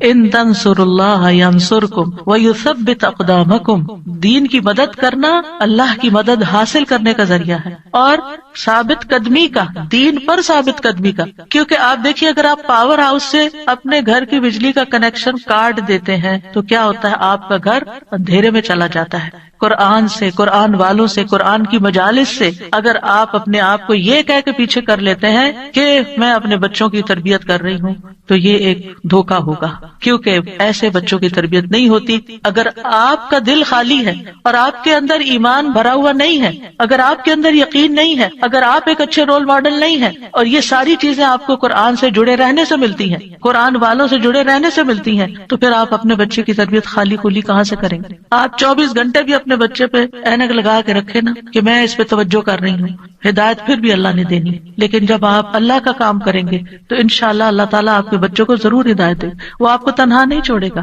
اور اگر پھر بھی ان کو ہدایت نہیں ملتی تو معلوم نہیں اللہ کی کیا حکمت ہے جو ہمیں نہیں پتا. ہمیں نہیں پتا، ہو سکتا ہے کسی ایک بچے کی تکلیف ہمارے اللہ کے ساتھ جڑے رہنے کا ذریعہ بن جائے. بعض اوقات ایسا ہوتا ہے نا کہ ساری نعمتیں ملی ہوتی، سارے بچے بہت آؤٹ اسٹینڈنگ ہوتے ہیں، ایک بچہ پڑھ کے ہی نہیں دیتا. میری اپنی ایک رشتے دار ہے ماشاءاللہ 6 بچے ان کے، 5 ڈاکٹر ہیں، ایک نہیں بنی. تو اب اللہ کی مرضی نا، باپ بھی ڈاکٹر، سارا گھرانہ ڈاکٹرز کا، لیکن جو نہیں بنی اب وہ سارا وقت اپنے آپ کو کوسے، شاید میں نے اس کی تربیت میں کوئی کمی کی، شاید میں نے اس کو صحیح سے نہیں پڑھایا. نہیں بھائی، اس کی نہیں تھی دلچسپی. ہر کوئی ڈاکٹر نہیں بننا چاہتا، ہر کوئی دین کا عالم نہیں بننا چاہتا، ہر کوئی وہ کام نہیں کرنا چاہتا جو آپ اس کے لیے سجیسٹ کر رہے ہیں. اس کی اپنی ایک سوچ ہے، اس کی اپنی ایک رائے ہے. تو اس میں بچوں کو مارجن بھی دیں، اس میں تھوڑی سی آزادی بھی دیں اور ان کے لیے خوب دعائیں کریں. کیونکہ جب ہماری زندگی میں کوئی مشکل آ جاتی ہے نا، کوئی آزمائش آ جاتی ہے، تو پھر کیا ہوتا ہے، ہم اللہ سے اور قریب ہو جاتے ہیں. بعض اوقات پتہ کیا ہوتا ہے، ہم نماز کے ساتھ چند نوافل پڑھ لینا ایکسٹرا، اور چند نفلی روزے رکھ لینا، اور حج کے ساتھ عمرہ بھی کر لیں، پھر ہم اپنے آپ کو کیا سمجھنے لگتے ہیں، ہم بہت نیک ہو گئے، ہم نے بہت اچھے اچھے کام کر لیے. لیکن ہوتا کیا ہے کہ ابھی کمی ہوتی ہے کہیں اور ہمیں پتہ نہیں ہوتا، اتنے میں اللہ کی طرف سے کوئی آزمائش آ جاتی ہے. پھر جو ہماری دعاؤں میں رونا ہوتا ہے، اور پھر جو ہماری دعاؤں میں اخلاص ہوتا ہے، اور پھر جو ہماری دعاؤں میں اصرار ہوتا ہے اور تکرار ہوتا ہے اور ہمارا تڑپنا ہوتا ہے، وہ اس سے پہلے نماز، روزہ، حج، زکوٰۃ کسی چیز میں نہیں تھا. ہم آزمائش کے ساتھ جتنے اللہ کی طرف جاتے ہیں، نعمتوں کے ساتھ اتنے نہیں جاتے. یہ مانی ہوئی بات ہے، ہم سب کا تجربہ ہے. تو اس لیے بہت ضروری ہے کہ ہم کوشش کریں اور اس کے ساتھ ساتھ اللہ سے دعا کرتے رہیں. وَجَعَلْنَا لِلْمُتَّقِينَ إِمَامًا، اللہ ہمیں متقی ساتھی دے، متقی دوست دے، متقی اٹھنے بیٹھنے والے دے. ایسے لوگوں میں اٹھے بیٹھے ملیں جلیں اور ان کی رہنمائی کریں کہ جو تقوی والے ہوں، تاکہ ہمارے تقوی میں بھی اضافہ ہوتا چلا جائے. کیونکہ انسان اپنے ماحول کی پیداوار ہوتا ہے. جس طرح کے دوستوں میں، جس طرح کے لوگوں میں وہ رہتا ہے، ویسی ہی سوچ اس کی بننا شروع ہو جاتی ہے. اور پھر ابراہیم علیہ السلام کی دعا بھی کہ ربی حب لی من الصالحین، کہ اللہ اپنے پاس سے ہی صالح بچہ دے دے، میں تو نیک بنانے سے رہا. اور یہ ابراہیم علیہ السلام مانگ رہے ہیں، اور اللہ سبحانہ تعالیٰ نے پھر ان کو کیسی نیک اولاد عطا کی. اسماعیل علیہ السلام کتنے فرما بردار تھے، اسحاق علیہ السلام کتنے غلام علیم تھے، علم والے، اور ان کی نسل میں بھی علم آیا. اور پھر آپ دیکھیے کہ ابراہیم علیہ السلام نے یہاں صرف یہ نہیں کہا کہ ربی حب لی من الصالحین، بلکہ اس سے پہلے ایک بات کہی تھی. وہ کیا تھی؟ سورہ صافات میں وقال انی ذاہب الی ربی سیہدین، میں اپنے رب کی طرف جا رہا ہوں، میں رب کا بن رہا ہوں، وہ مجھے ہدایت دے گا. پھر مانگا اللہ مجھے نیک اولاد بھی دے. ہم کیا کرتے ہیں؟ ہم خود تو نیک بنتے نہیں، انی ذاہب الی ربی کرتے نہیں، نہ نیکی کی طرف جاتے ہیں، نہ نیک کام کرتے ہیں، نہ دین کا کام کرتے ہیں، اور پھر ہم کہتے ہیں اللہ مجھے نیک اولاد دے، میری اولاد کو نیک بنا دے. یہ کیسے ہوگا؟ پہلے آپ خود تو بنے، پہلے آپ خود تو وہ کام کریں کہ جو آپ کو کر کے دکھانے ہیں بچے کو کہ ایسے نیک کام کرتے ہیں. اور پھر آپ دیکھیں کہ ابن جریر طبری کہتے ہیں کہ ابراہیم علیہ السلام کی دعا یہ تھی کہ اللہ مجھے اپنی طرف سے ایسا بیٹا عطا کر جو نیک لوگوں میں سے ہو، ایسے لوگ جو تیری اطاعت کرتے ہیں، تیری نافرمانی نہیں کرتے، زمین میں اصلاح کے کام کرتے ہیں اور زمین میں فساد برپا نہیں کرتے. یعنی مجھے ایسی اولاد چاہیے. اس سے یہ بات بھی پتہ چلتی ہے کہ انسان خواہ کتنا ہی قدر و منزلت والا ہو، خلیل اللہ ہی کیوں نہ ہو، پھر بھی وہ اللہ کا محتاج ہے، پھر بھی وہ اللہ تعالیٰ سے دعائیں کرے کہ ربی حب لی من الصالحین. اور اصلاح کی اپنی ایک اہمیت ہے، یعنی صرف اولاد نہیں مانگی بلکہ نیک اولاد مانگی، کیونکہ صرف اولاد آپ کے لیے مصیبت کا سبب ہو سکتی ہے، اور نیک اولاد آپ کے لیے آنکھوں کی ٹھنڈک کا سبب ہوگی. اور پھر یہ کہ ابراہیم علیہ السلام کی دعاؤں میں وَمِن ذُرِّيَّتِنَا أُمَّةً مُسْلِمَةً لَكَ، سبحان اللہ، اتنی بڑی دعا مانگ لی. یعنی صرف نیک اولاد نہیں بلکہ ہماری ذریات، یعنی اولاد کی اولاد، اولاد کی اولاد، اولاد کی اولاد، اس میں ایک امت مسلمہ پیدا کرتے. کتنے خوبصورت الفاظ کا چناؤ تھا.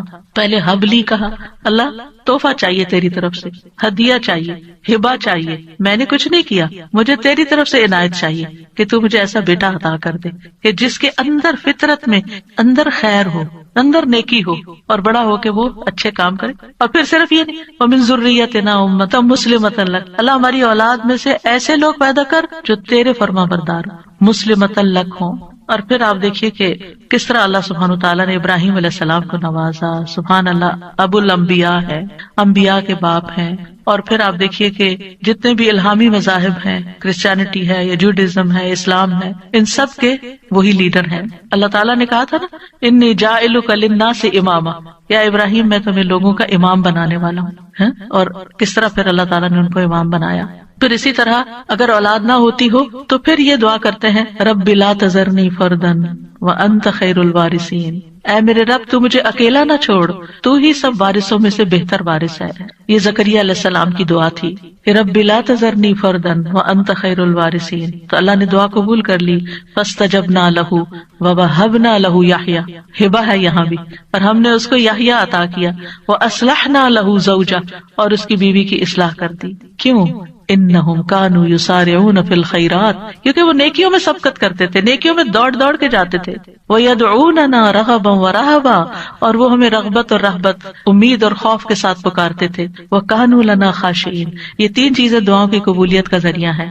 نیکی کے کاموں میں تیز جانا، جلدی کرنا، سستی نہ کرنا. یسارعون، سرعت سے ہے یہ لفظ، کہ ان انبیاء کی دعائیں کیوں قبول ہوئی؟ کیونکہ وہ نیکی کے کاموں میں تیزی دکھاتے تھے. دوسرے دعائیں کرتے تھے، وَيَدْعُونَنَا رَغَبًا وَرَهَبًا، یعنی کوشش بھی کرنی ہے، بھاگنا بھی ہے اللہ کی طرف، اور دوسرے دعائیں کرنی ہے. اور تیسرے تکبر میں نہیں آنا. وَكَانُوا لَنَا خَاشِعِينَ، وہ ہمارے لیے خشوع کرنے والے تھے. ابن قیم کہتے ہیں نیک اعمال کرنا اور اس کی طرف سبقت لے جانا دعا کی قبولیت کے بڑے اسباب میں سے ہے، اسی لیے اللہ تعالیٰ نے ان کی دعائیں قبول کر لی. پھر ایک اور دعا ہے جو حضرت زکریا علیہ السلام نے ہی مانگی، رب ہب لی من لدنک ذریۃ طیبہ انک سمیع الدعاء، اے میرے رب مجھے اپنی طرف سے نیک اور پاکیزہ اولاد عطا فرما، بے شک تو ہی دعائیں سننے والا ہے. یعنی ہبہ وہ ہوتا ہے نا جو بغیر معاوضے کے خوش دلی اور احسان کے طور پر کسی کو کوئی چیز دے دی جائے. یعنی ایک ہبہ ہوتا ہے، ایک ہدیہ ہوتا ہے، ایک صدقہ ہوتا ہے. تو صدقہ وہ ہوتا ہے جس سے آخرت کا اجر و ثواب چاہیے، اور ہدیہ وہ ہوتا ہے جس سے تحفہ دینے والے اور جس کو تحفہ دیا گیا اس کے درمیان محبت پیدا کرنا مقصود ہوتا ہے. یعنی ہدیہ محبت کے لیے ہوتا ہے اور ہبہ جو ہے وہ کسی مقصد کے لیے ہوتا ہے. ہبہ وہ چیز ہوتی ہے کہ جس کو ہبہ کی جاتی ہے صرف اس کا فائدہ مطلوب ہوتا ہے. ٹھیک ہے، مطلب یہ تھا کہ اللہ مجھے اپنے پاس سے ایسا ہدیہ دے جو بغیر کسی عوض کے، میری بغیر کسی کوشش اور محنت کے ہو، تو بس تو آپ عطا کر دے. من لدن کا اپنے پاس سے دے دے، کیونکہ تیرے پاس تو سب کچھ ہے. اور پھر ذریۃ طیبہ دے جو اپنے اقوال و افعال میں پاک ہو، جسموں میں پاک ہو. انک سمیع الدعاء، آپ تو دعائیں سننے والے. یہ محبت اور رحمت کو کھینچ لانے والی بات ہے. تو دعا کرنا جو ہے انبیاء کی سنت ہے. اور پھر اللہ کی جگہ یا اللہ کہنے کی بجائے رب بھی کہا گیا ہے، رب کو وسیلہ بنا کر دعا کی گئی ہے. اسی لیے آپ دیکھیں انبیاء کی ساری دعائیں ربنا سے شروع ہوتی ہیں یا ربی سے شروع ہوتی ہیں. اور پھر صرف اولاد نہیں، نیک اولاد، اور پھر اولاد کو نیک بنانے کے اسباب بھی. اور پھر یہ یقین کہ دعا تقدیر کو بدل دیتی ہے. حضرت زکریا انتہائی بوڑھے تھے لیکن انہوں نے یقین سے دعا کی. اور پھر ابراہیم علیہ السلام کی دعا، رب اجعلنی مقیم الصلاۃ ومن ذریتی ربنا وتقبل دعا، اے میرے رب مجھے بھی اور میری اولاد کو بھی نماز قائم رکھنے والا بنا. اے میرے رب میری یہ دعا قبول فرما. ربنا اغفر لی ولوالدی وللمؤمنین یوم یقوم الحساب، اے ہمارے رب مجھے اور میرے والدین اور تمام مومنوں کو اس دن معاف فرما دے جب حساب لیا جائے گا. رب اوزعنی ان اشکر نعمتک التی انعمت علی وعلی والدی وان اعمل صالحا ترضاہ واصلح لی فی ذریتی. یہ بھی اولاد کے لیے دعا ہے کہ اللہ میری ذریت کی اصلاح کر دے، میری ذریت کو نیک بنا دے. انی تبت الیک، میں تیری طرف واپس پلٹتا ہوں، توبہ کرتا ہوں. وانی من المسلمین، اور بلا شبہ میں فرما بردار ہوں. اور ربنا واجعلنا مسلمین لک ومن ذریتنا امۃ مسلمۃ لک وارنا مناسکنا وتب علینا انک انت التواب الرحیم. اے ہمارے رب ہم دونوں کو، یعنی ابراہیم اور اسماعیل علیہ السلام نے مانگی تھی دعا، اپنا فرما بردار بنا لے اور ہماری اولاد میں سے ایک جماعت پیدا کر جو تیری فرما بردار ہو، اور ہمیں اپنی عبادت کے طریقے بتلا اور ہماری توبہ قبول فرما. بے شک تو بڑا توبہ قبول کرنے والا، نہایت رحم کرنے والا ہے. اور پھر آپ دیکھیے کہ کس طرح اللہ سبحانہ وتعالیٰ نے وہ دعا قبول کی اور محمد صلی اللہ علیہ وسلم ان کی اولاد میں پیدا ہوئے اور پھر ان سے امت مسلمہ پیدا ہوئی. تو یہ دعا جو ہے اس کی قبولیت میں بہت عرصہ لگا تھا لیکن قبول ہوئی. تو اس لیے انسان کو مایوس نہیں ہونا چاہیے. اور اسی طرح یہ دعا جو مسنون دعا ہے، اللہم انی اعوذ بک من جار السوء ومن زوج تشیبنی قبل المشیب ومن ولد یکون علی ربا یا ربا ومن مال یکون علی عذابا ومن خلیل ماکر